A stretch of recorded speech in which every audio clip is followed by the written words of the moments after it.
CM Pushkar Singh Dhami का London दौरा। Investor summit को लेकर सीएम लंदन रवाना। दिसंबर में प्रस्तावित है ग्लोबल इन्वेस्टर समिट।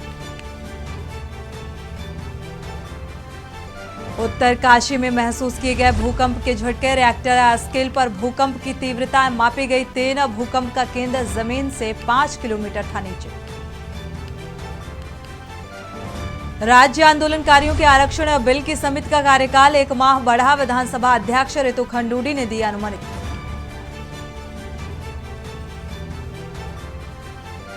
जोशीमठ भूधसाव को लेकर हाईकोर्ट की सख्ती। सरकार ने वैज्ञानिकों की रिपोर्ट सार्वजनिक की और आज कोर्ट में होगी चर्चा।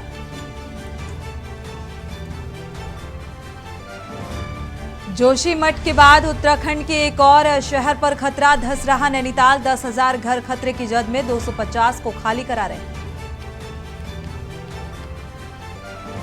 अंकिता भंडारी हत्याकांड में वीआईपी के नाम का मामला आया सामने। बीजेपी अध्यक्ष महेंद्र भट्ट ने खड़े किए सवाल। कांग्रेस के वीआईपी का नाम पूछे जाने पर सवाल।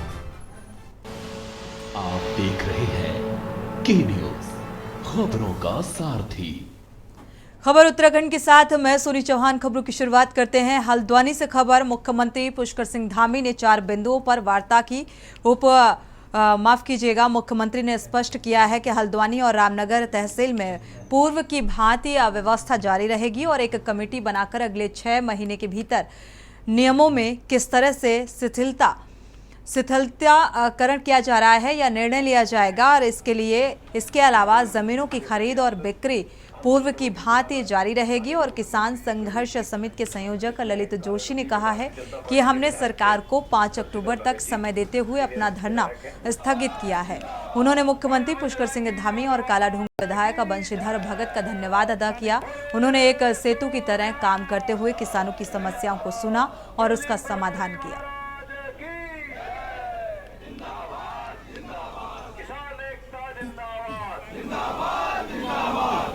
जो ये कहना चाहता हूँ, कल जैसा कि हम सब लोगों की मुलाकात माननीय मुख्यमंत्री जी से हुई थी, जिसमें कालाढूंगी के भारतीय जनता पार्टी के विधायक थे बंशीधर भगत जी, सीनियर विधायक हैं वो। बोल बजरंगी भगवान की जय। किसान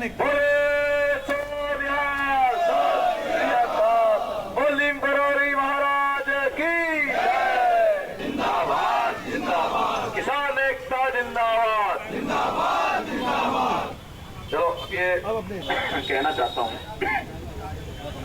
कल जैसा कि हम सब लोगों की मुलाकात माननीय मुख्यमंत्री जी से हुई थी, जिसमें कालाढूंगी के भारतीय जनता पार्टी के विधायक थे बंशीधर भगत जी, सीनियर विधायक हैं वो। बढ़ते आगे, जिलाधिकारी देहरादून डॉक्टर सोनिका की अध्यक्षता में रेशिया पर्णा सभागार कलेक्ट्रेट देहरादून में जनसुनवाई कार्यक्रम का आयोजन किया गया था। और जनसुनवाई में आज कुल 96 शिकायतें प्राप्त हुई। इन शिकायतों में भूमि विवाद, सीमांकन, समाज कल्याण, वृद्धावस्था पेंशन, आर्थिक सहायता, भूमि मुआवजा और भूमि अभिलेखों में नाम सुधार करने, अतिक्रमण, ऋण माफ करने, पेयजल, विद्युत आदि जैसी समस्याएं सामने आई। जिलाधिकारी ने संबंधित विभागों के अधिकारियों को निर्देश दिए हैं कि जनसुनवाई में मिली शिकायतों का समयबद्ध निस्तारण करें। शिकायतकर्ता को भी शिकायत की स्थिति से अवगत कराएं।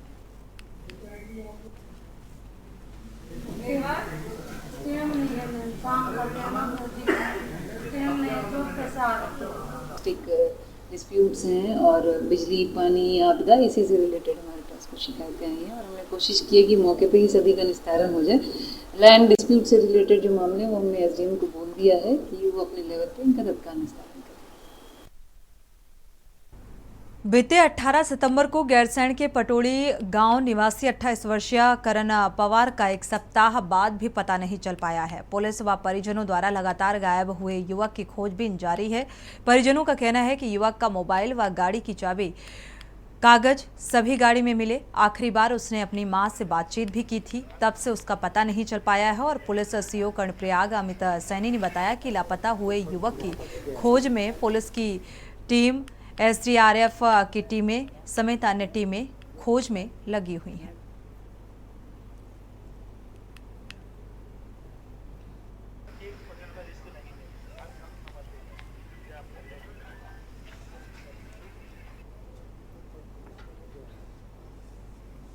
18 तारीख शाम को 5 बजे मेरा भाई घर से आया और रात 8:28 पे लास्ट बात उसकी माँ से हुई कि माँ मैं सिमली बैंड पहुंच गया हूँ।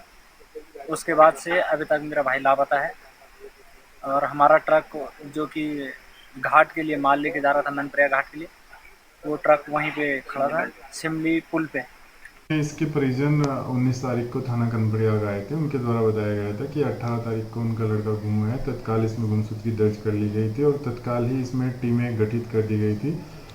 इसमें 5 टीमें गठित की गई हैं, एक SHO कनपड़ियाग के नेतृत्व में, एक SOG प्रभारी के नेतृत्व में, एक चौकी इंचार्ज गोचर के नेतृत्व में और एक थानाध्यक्ष गैरसैंण के नेतृत्व में और एक हमारी SDRF की टीम लगी है। इसमें सभी एंगलों पे जांच की जा रही है और देहरादून से ट्रैकर स्वान को भी मंगाया था, उसके माध्यम से भी प्रयास किए जा रहे हैं और इसमें सभी एंगलों पे जांच की जा रही है और जल्द ही इसमें प्रयास करके इसको खोजा जाएगा।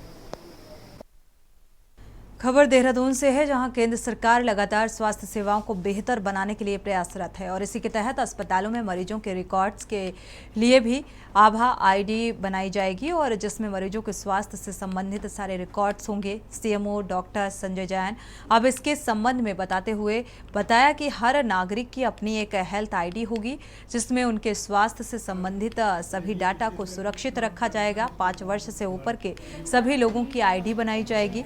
जनपद में 24% लोगों की आभा ID अब तक बन चुकी है और साथ ही इसका हम प्रचार प्रसार भी कर रहे हैं, जिससे ज़्यादा से ज़्यादा लोग तक इसकी सूचना पहुंच सके। उनको बोझ नहीं बनना पड़ता है।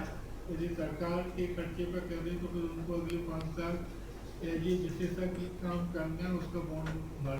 नया अभियान चल रहा है। आवा का मतलब है आयुष्मान भारत हेल्थ अकाउंट। तो हर नागरिक का, भारत सरकार का कहना ये है कि हर नागरिक की एक हेल्थ ID होगी और हेल्थ से रिलेटेड जो भी रिकॉर्ड है अब वो उस ID के माध्यम से ऑनलाइन उनके पास सेफ रहेगा।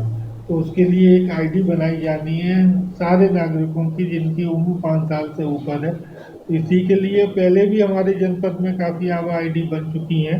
हमारे जनपद का जो पहले टारगेट था उसके हिसाब से हमने 40% लोगों की आभा ID पहले ही बना दी है। रुक करते हैं अगली खबर का। उत्तराखंड हाई कोर्ट ने नैनीताल के जिला पुरुष चिकित्सालय BD पांडे में कई स्वास्थ्य सुविधाओं का अभाव होने के खिलाफ दायर पूर्वाध्यापक अशोक साह उर्फ गुरुजी की जनहित याचिका पर सुनवाई करते हुए कोर्ट की खंडपीठ ने सरकार से ये बताने को कहा है कि अस्पताल की अतिक्रमण मुक्त भूमि के विकास के लिए क्या कोई प्लान बनाया है, उसे 4 सप्ताह में पेश किया जाए।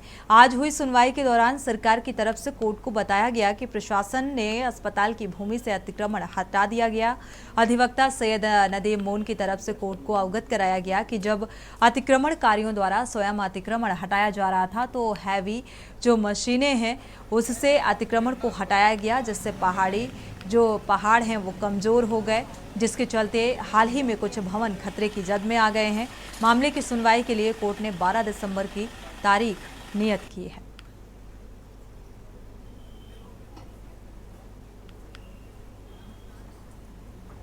देखिए, जनहित याचिका BD पांडे में सुविधाओं से संबंधित लगी थी, तो उसी के अनुपालन में माननीय न्यायालय के आदेशों के अनुक्रम में वहाँ से जो अतिक्रमण हटाया गया, कोर्ट में सरकार की तरफ से उसकी कंप्लाइंस रिपोर्ट दाखिल की गई है। मैंने उसमें जो मेंशन किया कि जब वहाँ के लोग स्वयं अपना अतिक्रमण हटा रहे थे तो हैवी मशीन्स जो कि हैमर हैं और जो वाइब्रेटर्स हैं उनके यूज़ करने की आवश्यकता नहीं थी।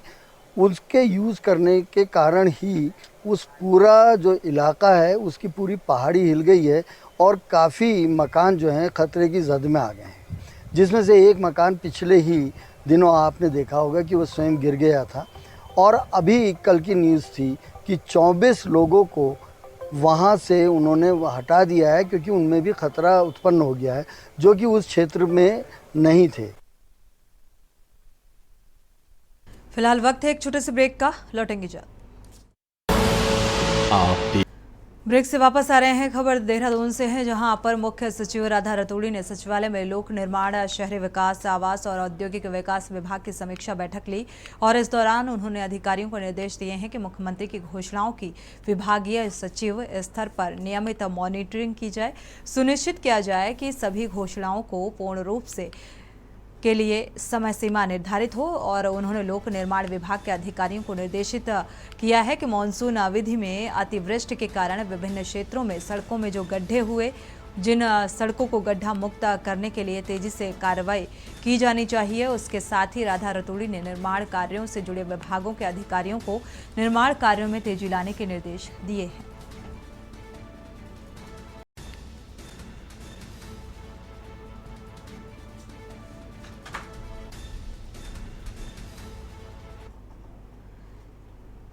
बढ़ते आगे, खबर नैनीताल से है। उत्तराखंड हाईकोर्ट ने जोशीमठ में हो रहे लगातार भूधसाव को लेकर पीसी तिवारी की जनहित याचिका पर सुनवाई करते हुए कोर्ट की खंडपीठ ने याचिकाकर्ता और एनटीपीसी से ब्लास्टिंग व निर्माण की समस्या को लेकर एनडीएमए को वहां जाने के निर्देश दिए हैं और एनडीएमए उस पर सुनवाई करके अपना सुझाव सरकार को देगा। सरकार उसको कोर्ट में पेश करे। मामले की सुनवाई के लिए 9 नवंबर की तिथि नियत की गई है।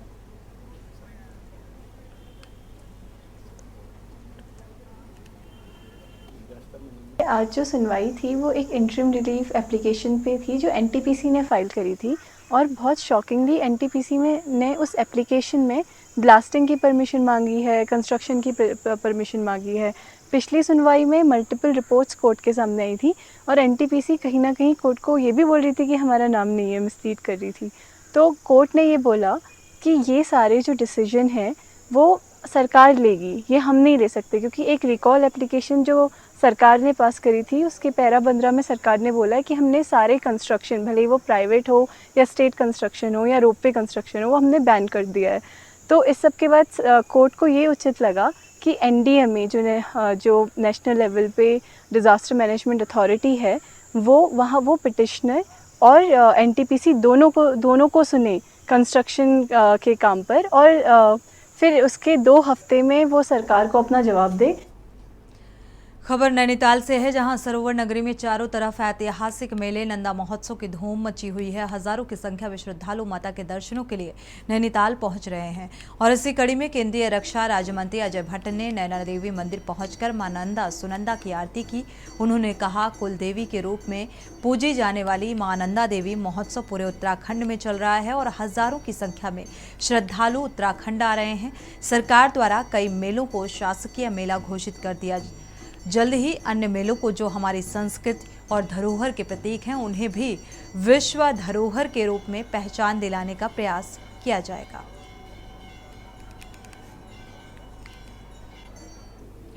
देश के कोने कोने से देखने के लिए यहाँ पर आते हैं और जब डोला यहाँ उठता है तो उसको प्रणाम करने के लिए, पुष्प वर्षा करने के लिए लोग अपनी मनौतियाँ मांगने के लिए आते हैं। ऐतिहासिक मेला होता है। इसी तरह से हमारे उत्तराखंड में इस समय सभी जगह नंदा देवी सुनंदा देवी के मेले चल रहे हैं। कुछ मेलों को तो शासकीय मेला घोषित करने की बात पूर्व में भी आई है, इस बार फिर से सरकार की तरफ से घोषित हुई है। मुझे उम्मीद है कि अतिशीघ्र कई मेले हमारे शासकीय मेले हो जाएंगे, जिसमें और अधिक रोचकता आएगी और अधिक अच्छे प्रभावी तरीके से हम दूर दराज तक इन मेलों को, जो हमारी संस्कृति के प्रतीक हैं और हमारे आध्यात्मिक जागृति के प्रति बहुत ही इनका महत्व है, और हमारे मेले जो विश्व धरोहर बन सकते हैं उनके लिए हम केंद्र से भी जो एक इंक्वायरी होती है, जब अगर लिखित आएगा गवर्नमेंट की ओर से तो उसको अवश्य करेंगे और नॉर्म्स में जो फिट आ जाएंगे उसके नॉर्म्स बने हुए हैं। खबर हल्द्वानी से है, जहां पत्रकार वार्ता करते हुए भारतीय सूचना सेवा के अधिकारी राजेश सिन्हा ने बताया कि आगामी मंगलवार 26 व बुधवार 27 सितंबर को हल्द्वानी के आम्रपाली ग्रुप ऑफ इंस्टीट्यूट में पोषण विषय को लेकर एक जन जागरूकता कार्यक्रम आयोजित किया जाएगा और इस कार्यक्रम के तहत गर्भवती महिलाओं, स्तनपान कराने वाली माताओं, किशोरियों और 6 वर्ष से कम उम्र के बच्चों के लिए पोषण संबंधी विषयों पर चर्चा के अलावा तमाम योजनाओं की जानकारी दी जाएगी। इस कार्यक्रम के head of the office mister Shri Rajesh Sinha, Shri Ravishankar Sharma ji, resident editor and Bharat सरकार के सूचना एवं प्रसारण सुरेंद्र, ये मंत्रालय के अंतर्गत कार्यरत केंद्रीय संचार ब्यूरो नैनीताल द्वारा कल मंगलवार दिनांक 26 सितंबर और बुधवार दिनांक 27 सितंबर 2023 को हल्द्वानी के आम्रपाली ग्रुप ऑफ इंस्टीट्यूट के होटल मैनेजमेंट संकाय में ये कार्यक्रम दिन के 11 बजे से शुरू किया जा रहा है, जिसमें वक्ताओं के उद्बोधन, विशेषज्ञों के उद्बोधन के अलावे सांस्कृतिक कार्यक्रम, प्रदर्शनी व विभिन्न प्रतियोगिताएं होंगी। यह कार्यक्रम का उद्देश्य देश में पोषण को लेकर जो भारत सरकार द्वारा कार्यक्रम चलाए जा रहे हैं उसके बारे में जानकारी देना है।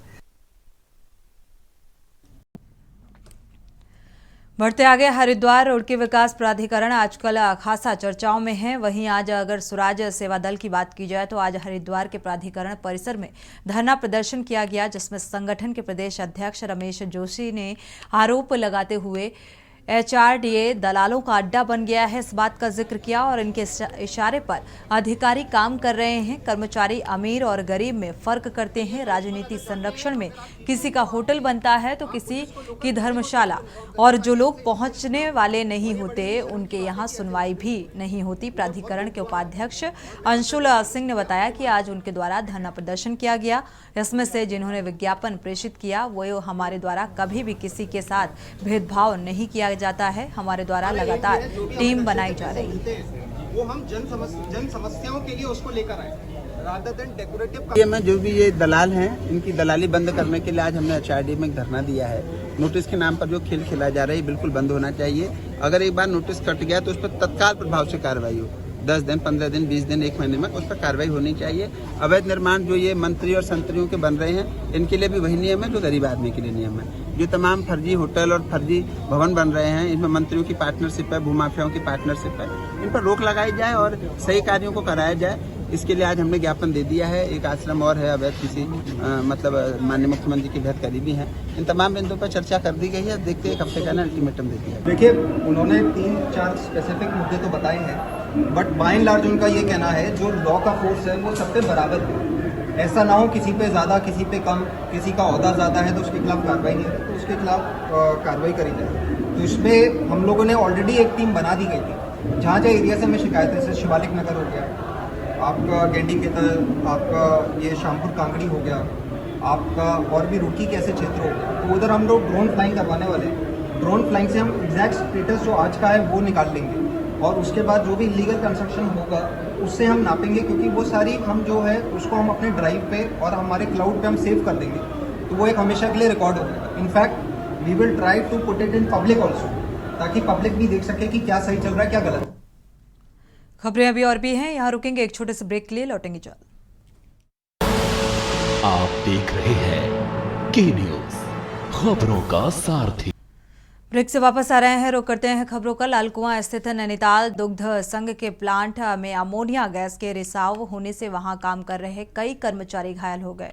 इस घटना से प्लांट में अफरा तफरी मच गई। आनन फानन में इलाज के लिए 2 कर्मचारियों को हल्द्वानी के सोबन सिंह जीना बेस हॉस्पिटल में भर्ती कराया गया, जहां पर डॉक्टरों की देखरेख में उनका इलाज चल रहा है। कुल 8 कर्मचारी गैस से रिसाव होने के चलते प्रभावित होने की सूचना मिली, जिनका उपचार जारी है। फिलहाल सभी की स्थिति सामान्य बताई जा रही है, इलाज चल रहा है और पीड़ित कुछ कर्मचारियों को हल्द्वानी के निजी अस्पताल में भर्ती कराया गया।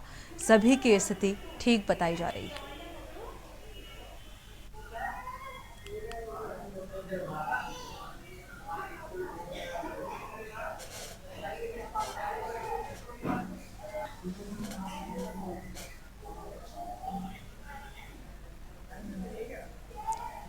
खबर देहरादून से है, जहां कांग्रेस अंकिता भंडारी हत्याकांड की सीबीआई जांच की मांग को लेकर प्रदेश भर में केशदान अभियान चला रही है और इसके तहत पार्टी के नेता विरोध स्वरूप सामूहिक केशदान करेंगे। कांग्रेस के पूर्व प्रदेश अध्यक्ष गणेश गोदलिया ने पार्टी मुख्यालय में ये जानकारी देते हुए बताया कि जांच में ढिलाई और वीआईपी का पता न चलने के विरोध में 2 कांग्रेसी नेताओं ने केशदान किए हैं, जिसे बीजेपी के प्रदेश अध्यक्ष महेंद्र भट्ट ने सनातन धर्म से जोड़ दिया है और ऐसा करने के बजाय बीजेपी अध्यक्ष को अंकिता के माता पिता द्वारा पूछे जा रहे सवालों के जवाब देने चाहिए। भारतीय जनता पार्टी के नेताओं द्वारा जो कांग्रेस पर महिला कांग्रेस के द्वारा जो प्रदर्शन किया गया था उसको राजनीति से प्रेरित होकर बताना दुर्भाग्यपूर्ण है और खास करके इसको सनातन धर्म से के साथ जोड़ देना कि सनातन धर्म का अपमान हुआ। मैंने आज की प्रेस वार्ता में, संपूर्ण प्रेस वार्ता में उन्हें आईना दिखाने का काम किया है। इसी के साथ खबर उत्तराखंड में फिलहाल बस इतना ही। आगे देखिए मंथन हमारे प्रधान संपादक दुर्गेन चौहान के साथ।